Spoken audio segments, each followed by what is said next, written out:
আজকে আমরা একটা নতুন জিনিস দেখাবো। সেটা তো কি তোমরা দেখবে সবাই? হ্যাঁ, বলো, পাথর জলে ভাসে না ডুবে? আমরা জানি সবাই যে পাথর জলে ডুবে। এবার আজকে আমরা এমন একটা পাথর দেখাবো যে পাথর জলে ভাসে। কি তোমরা সবাই দেখবে তো? হ্যাঁ, আমরা তাহলে দেখাচ্ছি। একজন এদিকে আসো। তোমরা তাহলে দেখতে থাকো। হ্যাঁ, এটা হচ্ছে একটা পুকুর যেটার মধ্যে অনেক জল। সেই সেই জলের মধ্যে আমরা দেখাচ্ছি যে পাথর জলে ভাসে না ডুবে। আমার শুধু হাত দেখাবি। হ্যাঁ, আমার শুধু হাত দেখাবি। হাত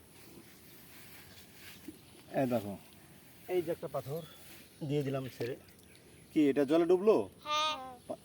ভালো করে দেখ। কি ডুবছে না ভাসছে? ডুবে গেছে তো। আমরা কি দেখলাম যে পাথর জলে ডুবে যায়। আজকে আমরা এমন একটা পাথর দেখাবো যে পাথর রাম যখন সমুদ্র মন্থন করেছিল সেই সময়কার সমুদ্র মন্থন করার জন্য যে পাথর দিয়ে বাদ দিয়েছিল সেই পাথর কিন্তু জলে ভাসছে। আমরা সেটাই আজকে দেখাবো। কি তোমরা সবাই দেখবে তো? তোমরা সবাই দেখবে তো? হ্যাঁ।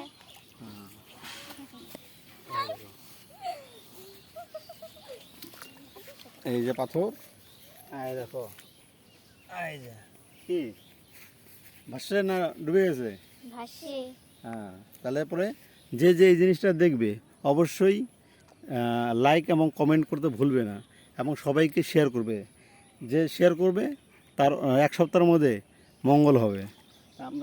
আমরা জানি যে রাম এই পাথর দিয়েই সমুদ্র মন্থন করেছিল, এবং সেই সেই যে বাঁধ নির্মাণ করেছিল সেই বাঁধ কিন্তু আমরা সেই বাঁধের পাথর কিন্তু আমরা আজকে তোমাদেরকে শেয়ার করলাম।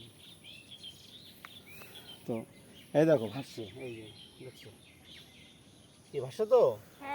আর এই যে পাথর দেখো ডুবে গেছে। তাহলে সবাই লাইক এবং শেয়ার করো এবং বলো জয় শ্রীরাম, রাম রাম, জয় শ্রীরাম।